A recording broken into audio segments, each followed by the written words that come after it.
Chapter number 7 जो first year का chapter है मैथमेटिकल इंडक्शन।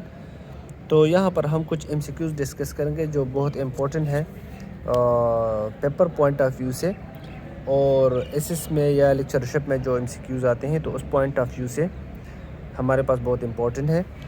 तो यहाँ पर हमारे पास जो फर्स्ट क्वेश्चन है, फर्स्ट एमसीक्यूज़ है, तो क्या है कि sum of first N odd natural number. तो ऑड नेचुरल नंबर जो हमारे पास जनरली क्या होते हैं 1 + 3 + 5 + अप टू सो ऑन। तो ऑड नेचुरल नंबर की बात करते हैं तो इसका फार्मूला हमारे पास है कि Sn = और ऑड का n टर्म हमारे पास क्या होता है 2n-1। तो इसका ये हमारे पास एक अर्थमेटिक सीरीज़ है और इसका फार्मूला है n/2 a1 + an। तो यहाँ पर अगर हम वैल्यू पुट करें तो n/2 नंबर ऑफ टर्म हमारे पास n है और a1 हमारे पास है 1 और an हमारे पास लास्ट टर्म है तो n2n-1। तो ये -1 + 1 कैंसिल हो जाएगा और 2 को डिवाइड करेगा और n × n से हमारे पास क्या आ जाएगा n²। तो ये हमारे पास 2n नहीं है तो यहाँ पर क्या लिखेंगे 2n²। दूसरा क्वेश्चन हमारे पास है कि 1² + 2² + 3²। तो ये हमारे पास 5 चैप्टर में सीरीज़ हैं अर्थमेटिक का स्क्वायर। तो अर्थमेटिक का अगर स्क्वायर है तो इसका n टर्म हमारे पास क्या है n²। तो इसको हम कंसिडर करेंगे एज अ j²। और फिर इस पे जब हम सबमिशन अप्लाई करेंगे तो ये हमारे पास एक फार्मूला है कि a हमारे पास बराबर होता है n × n + 1 × 2n + 1 / 6। तो यहाँ पर हमारे पास है ऑप्शन सी। थर्ड क्वेश्चन हमारे पास है 3 + 6 + 9। तो 3, 6, 9 ये भी हमारे पास एक अर्थमेटिक सीरीज़ है। जिस तरह हमने ये फार्मूला अप्लाई किया तो इसका भी हमारे पास जो फर्स्ट टर्म है वो 3 है। तो ये n/2 फर्स्ट टर्म इसका 3 है और लास्ट टर्म जो n टर्म है वो है 3n। तो यहाँ से अगर हम 3 कॉमन कर लें तो ये आ जाएगा कि n × n + 1 / 2। तो ये आ जाएगा 3n × n + 1 / 2। अब नेक्स्ट एमसीक्यूज़ हमारे पास है कि the number of term in the expansion of a + b whole power n + 1। तो यहाँ पर हमारे पास जो हमारा बाइनॉमियल सीरीज़ होता है a + b whole power n। तो इसको अगर हम एक्सपेंड करें तो इसके एक्सपेंशन में हमारे पास n + 1 टर्म्स आते हैं। जिस तरह हमारे पास एक फार्मूला होता है कि अगर a + b होल स्क्वायर है तो इसको अगर हम ओपन करें a² + 2ab + b²। तो यहाँ पर इनकी जगह हमारे पास 2 है तो यहाँ पर इसके एक्सपेंशन में हमारे पास 3 टर्म आते हैं। ये 2 से एक टर्म ज़्यादा आता है। तो यहाँ पर भी हमारे पास n है तो इसके एक्सपेंशन में एक टर्म ज़्यादा आएगा। तो यहाँ पर इनकी जगह हमारे पास है n-1। तो n-1 के साथ अगर आप 1 प्लस कर ले तो -1 + 1 कैंसिल। तो यहाँ पर इसके एक्सपेंशन में हमारे पास कितने टर्म आएंगे n टर्म्स आएंगे। The sum of the binomial coefficient in the expansion of a1 + x whole power 8। अब जी जो 1 + x होल पावर 8 है तो इसकी बाइनॉमियल कोफिशिएंट का फार्मूला हमारे पास क्या है 2 पावर n। तो यहाँ पर n की जगह हमारे पास है 8 तो 2 पावर 8। तो यहाँ पर 2 पावर 8 से हमारे पास आ जाएगा 256। असल फार्मूला हमारे पास ये कहाँ से निकला है, जिस तरह हमारे पास बाइनॉमियल कोफिशिएंट होते हैं कि n0 n1 n2 plus dot up to nn। तो इसका जो सम हमने फाइंड किया था, क्या फाइंड किया था 2 पावर n। और ये क्या चीज़ें हैं, ये बाइनॉमियल कोफिशिएंट है। ये n0 जो होता है n2 इस तरह ये nn ये हमारे पास कौन से कोफिशिएंट है ऑड कोफिशिएंट है। और ये n1 n3 n5 nn-1 वो हमारे पास क्या है, वो हमारे पास है इवन कोफिशिएंट। तो सारे बाइनॉमियल कोफिशिएंट का जो फार्मूला होता है उसका सम 2 पावर n के बराबर होता है। ठीक है। तो नेक्स्ट क्वेश्चन हमारे पास है ये क्या आता है 256। और बाइनॉमियल कोफिशिएंट असल में हमारे पास क्या होते हैं, ये जिस तरह ये फार्मूला हमने ओपन किया है ये 1 2 1 ये क्या है, ये बाइनॉमियल कोफिशिएंट है। ठीक है। ये n = 2 के लिए इसके बाइनॉमियल कोफिशिएंट क्या आते हैं 1 2 एंड 1। ठीक है। तो ये 1 1 1 1 2 1 1 3 3 1 1 4 6 4 1 देखिए इन दोनों को अगर हम ऐड करें तो 3 आता है, इन दोनों को ऐड करें तो 3 आता है, यहाँ पर इन दोनों को ऐड करें तो 4 आता है, इन दोनों को ऐड करें तो 6 आता है, इन दोनों को ऐड करें तो क्या आता है 4 आता है। इसी तरह इन दोनों को ऐड करें तो आएगा 5, यहाँ पर आप लिखे 1, इन दोनों को ऐड करें तो 10 आएगा, इन दोनों को ऐड करें तो 10 आएगा, इन दोनों को ऐड करें तो 5 आएगा और यहाँ पर आप लिखे 1। तो ये 1 किस के लिए है, n = 0 के लिए है, क्योंकि अगर हम a + b होल पावर 0 रखते हैं तो यहाँ पर किसके बराबर होता है 1। यहाँ पर ये हमारे पास n = 1 के लिए क्या होगा, a + b होल पावर 1 होगा। तो इसको अगर हम ओपन कर लें तो ये बराबर रहेगा a + b, तो इसकी कोफिशिएंट क्या क्या है 1 1। अब इसी तरह अगर इनकी जगह हम 2 कर दें, जिस तरह ये फार्मूला है, तो इसकी कोफिशिएंट आएंगे 1 2 1 1 to 1। इसी तरह अगर हम क्यूब का फार्मूला खोलें तो 1a³ + 3a² b + 3ab² + b³। तो देखिए यहाँ पर भी 1 3 3 1। तो ये कोफिशिएंट जो है इसको हम कहते हैं बाइनॉमियल कोफिशिएंट। अब अगर इनकी जगह 8 हो तो इसके कोफिशिएंट का सम, तो ये इसको अगर हम सम कर लें तो ये कोफिशिएंट ऑफ द बाइनॉमियल होते हैं और इसका सम ये होता है। ठीक है, तो इसका फार्मूला असल में 2 पावर n के बराबर होता है, 2 power n। The second term in the expansion of, अब ये तो हमारे पास एक फार्मूला है कि a + b whole power n है, तो इसका सेकंड टर्म हमारे पास क्या होगा, इसका फर्स्ट टर्म हमारे पास होगा कि n0 a power n b power 0, दूसरा टर्म होगा n1 a power n - 1 b power 1। ठीक है, अब अगर इसको हम खोलें तो ये हमारे पास आ जाएगा n factorial divided by n - 1 factorial a power n - 1 और b। तो इसको अगर हम और एक्सपेंड कर लें तो n - 1 factorial divided by n - 1 factorial a power n - 1 b। तो ये कैंसिल हो जाएंगे और आ जाएगा n a power n - 1 b। तो ये हमारे पास कौन सा टर्म है, सेकंड टर्म है इन दिस बाइनॉमियल कोफिशिएंट।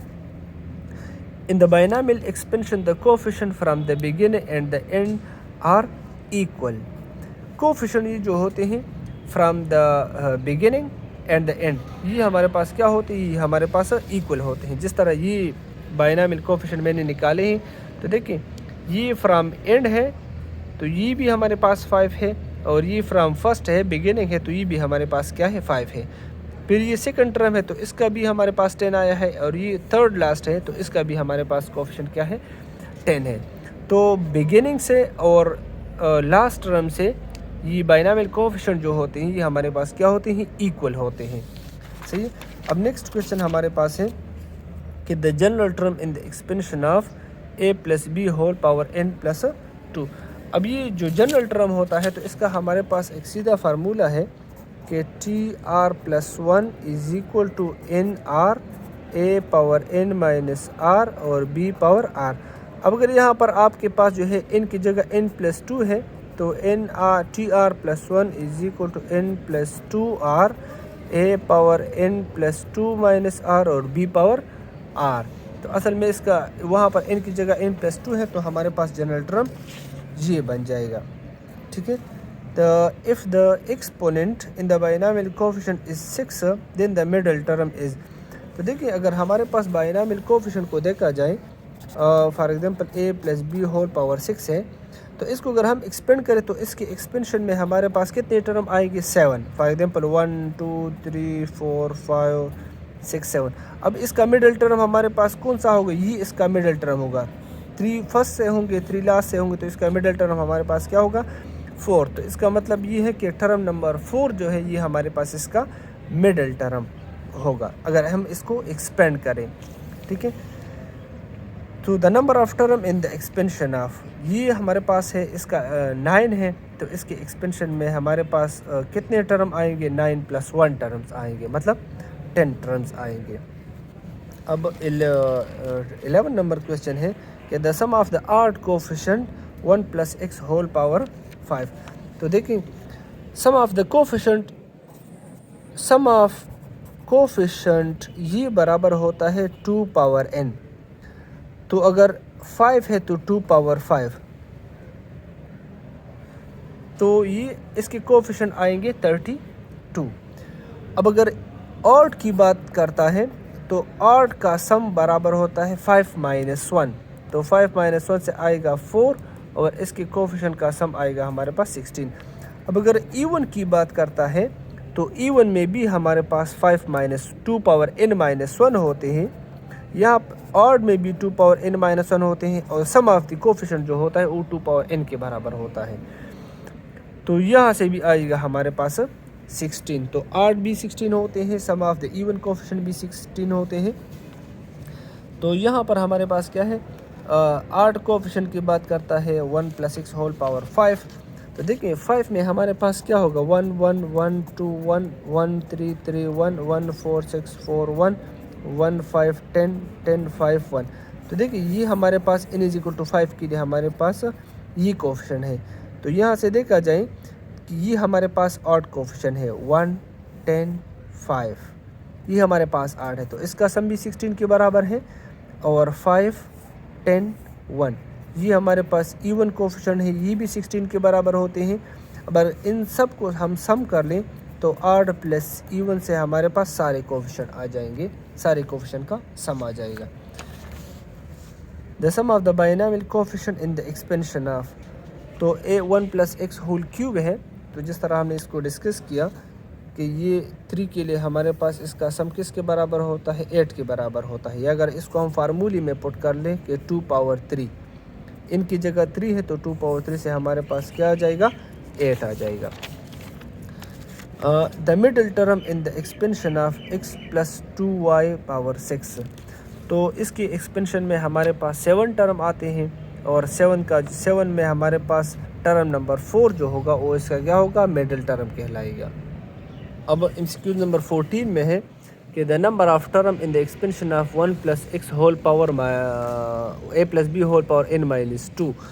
तो n - 2 के एक्सपेंशन में हमारे पास कितने टर्म आते हैं, इसके एक्सपेंशन में हमारे पास आएंगे n + 2 + 1, तो यहाँ पर आ जाएगा n - 1 टर्म इसके एक्सपेंशन में आते हैं। क्योंकि इसके एक्सपेंशन में एक टर्म ज़्यादा आता है तो इसको हम क्या करते हैं, +1 करते हैं, तो इसके एक्सपेंशन में n - 1 टर्म्स आएंगे। नेक्स्ट हमारे पास है कि the first 3 term in the expansion of, तो इसको हम बाइनोमियल फार्मूले के ज़रिए ओपन करेंगे। इसका फार्मूला क्या है कि 1 + nx + 1/2 factorial n × n - 1 × x²। तो ये आएगा 1 - x 1/2 फैक्टोरियल, ये -1 - 2 × x²। तो ये 2 कैंसिल हो जाएगा, 2 फैक्टोरियल 2 के बराबर है, और ये माइनस इंटू माइनस प्लस हो जाएगा। तो ये आ जाएगा 1 - x and minus two minus ये प्लस है, तो ये हमारे पास आ जाएगा +x²। तो 1 - x + x²। The sum of the coefficient in the expansion of, तो यहाँ पर हमने कहा कि सम ऑफ द कोफिशिएंट बराबर होता है 2 पावर n, तो यहाँ पर इनकी जगह 7 है, तो इससे आपको क्या मिलेगा, आंसर मिलेगा 128। The sum of the even coefficient in the expansion of, तो इनकी जगह 6 है, तो 2 पावर 6 - 1, तो 2 पावर 5 आ जाएगा, और इससे आ जाएगा आपके पास 32। नेक्स्ट क्वेश्चन है the fifth term in the expansion of, तो यहाँ पर हमारे पास जो x + y होल पावर 6 है, तो ये हमारे पास a होगा, ये b होगा, और ये क्या होगा, n होगा। तो टर्म नंबर 5 की बात करता है कि फिफ्थ टर्म इसमें क्या होगा, तो फार्मूला है TR + 1 = NR a power n - r और b पावर r। इसमें अगर आप r की जगह 4 पुट करें तो आपके पास इन टर्म नंबर 5 आएगा, और इनकी जगह हमारे पास है 6 4 a पावर 6 - 4, और y की जगह आ जाएगा 4। तो 6 4 से हमारे पास आ जाएगा 15, और x² ये आ जाएगा 15x² और y पावर 4। तो ये हमारे पास आ जाएगा आंसर। द सम ऑफ, ठीक है, ये ऑलरेडी हम डिस्कस कर चुके हैं, 4 MCQs हैं, इसको हम पहले कर चुके हैं, तो इसको हम दोबारा नहीं करते चारों। n² is always be greater than n + 3। इसमें अगर आप 1 पुट करें सो 1 इज़ ग्रेटर, 1 हमारे पास क्या आता है, ग्रेटर नहीं आता 4 से। देखिए 1 अगर आप पुट कर लें तो 1² is greater then 1 + 3, so 1 is greater then 4। तो ये हमारे पास क्या होगा, रॉन्ग होगा। तो ये एक्सप्रेशन हमारे पास किसके लिए करेक्ट है, ये हमारे पास ग्रेटर आर इक्वल टू 3 के लिए करेक्ट है। n is greater or equal to 3। इसमें अगर आप 3 पुट करें या 4 5 पुट करें तो इसके लिए ट्रू होगा, और बाकी 1 2 3 के लिए क्या हो, 1 2 के लिए हमारे पास फॉल्स होगा। तो ये n factorial is greater then 2 power n minus 1। n factorial is greater then 2 power n minus 1। इसमें अगर आप 1 पुट करते हैं तो ये हमारे पास 1 फैक्टोरियल 1 के बराबर है और 2 पावर 0 भी 1 के बराबर है, तो ये हमारे पास क्या होगा, फॉल्स होगा। इसी तरह अगर इसमें हम 2 फैक्टोरियल पुट कर ले तो 2 पावर 2 माइनस 1, तो 2 फैक्टोरियल 2 के बराबर है, और यहाँ से भी आपके पास आ जाएगा, तो ये भी हमारे पास क्या होगा, फॉल्स होगा। तो इसका मतलब ये है कि ये जो अगर हम 3 पुट कर ले 3 फैक्टोरियल, तो 3 factorial is greater then 2 power 3 minus 1, तो 3 फैक्टोरियल से 6 आ जाएगा, क्योंकि 3 फैक्टोरियल बराबर है 3 2 मल्टीप्लाई बाई 1, और 2 पावर 3 माइनस 1 से आ जाएगा 2 पावर 2, तो ये जगह 4। तो ये जो n factorial is greater then 2 power n minus 1 है, तो ये हमारे पास ग्रेटर आर इक्वल टू 3 के लिए क्या है, करेक्ट है। और इसी तरह n factorial is greater than n square, तो ये हमारे पास किसके लिए ठीक है, n is greater or equal to 4 के। इसमें अगर आप 1 2 3 पुट करते तो ये आपको के साथ फॉल्स आएगा, ठीक है। इसी तरह ये आपके पास क्या होगा, करेक्ट होगा n is greater or equal to 4 के लिए। अब हमारे पास कुछ और MCQs हैं। 2 power n is less than 2n into n, तो ये हमारे पास n इज़ ग्रेटर देन 1 के लिए क्या होगा, ट्रू होगा। 1 के लिए हमारे पास क्या होगा, फॉल्स होगा। In the expansion a plus B whole power n if n is odd, अगर हमारे पास n ऑड होगा तो इसके एक्सपेंशन में इवन नंबर ऑफ टर्म आएंगे।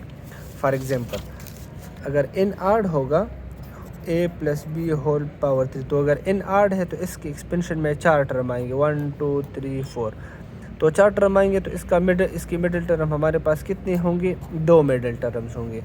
इसी तरह अगर n की जगह हमारे पास इवन नंबर आएगा तो 1 2 3 4 5, तो इसके एक्सपेंशन में 5 टर्म होंगे, तो इसका मिडिल टर्म हमारे पास कितने होंगे, 1 मिडिल टर्म इसका होगा।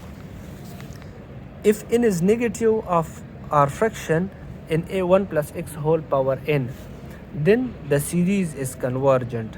अगर कन्वर्जन कब कन्वर्जन होगा, अगर एब्सोल्यूट वैल्यू ऑफ x जो होगा, एब्सोल्यूट वैल्यू ऑफ x ये हमारे पास क्या होगा, लेस देन 1 होगा, तभी ये 1 plus X whole power n जो होगा हमारे पास ये सीरीज़ कन्वर्जन होगा। अगर x एब्सोल्यूट ग्रेटर देन 1 होगा तो फिर ये सीरीज़ हमारे पास क्या होगा, डाइवर्जेंट सीरीज़ होगा। Number of term in the expansion of a plus B whole power 6 plus a plus minus B whole power 6, तो इसके एक्सपेंशन में हमारे पास कितने टर्म आएंगे। एक फार्मूला है कि अगर 2 टर्म सम फॉर्म में हो और दोनों में साइन डिफरेंट हो, तो इसका फार्मूला अगर n की जगह इवन है तो n प्लस 2/2, तो 6 प्लस 2/2, इससे हमारे पास आएगा कि इसके एक्सपेंशन में हमारे पास कितने टर्म होंगे, 4 टर्म होंगे।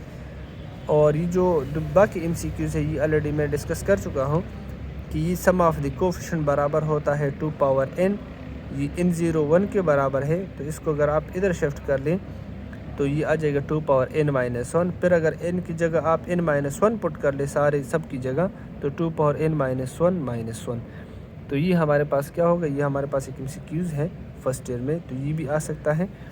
और नेक्स्ट हमारे पास है कि आल्सो ये 10 0 10 1 10 2 10 3, ये n कोफिशिएंट है किस चीज़ के, 1 प्लस एक्स होल पावर 10 के, तो यह आ जाएगा इसके सम ऑफ द कोफिशिएंट बराबर होता है 2 पावर 10।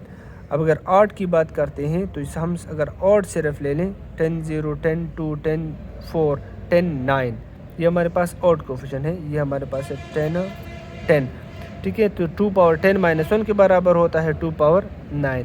अगर इवन हम ले ले तो 10 1 10 3, ये 10 0 ऑड की जगह है, 1 फर्स्ट जगह, ठीक है, इसलिए इसको हम ऑड प्लेस कहते हैं या ऑड नंबर कहते हैं। और अगर हम यहाँ पर इवन कंसिडर कर लें तो ये बराबर होता है 2 पावर 10 माइनस 1 की, क्योंकि इसका फार्मूला हमारे पास क्या है, 2 पावर n माइनस 1, तो इसका सम हमारे पास क्या आता है, 2 पावर 9।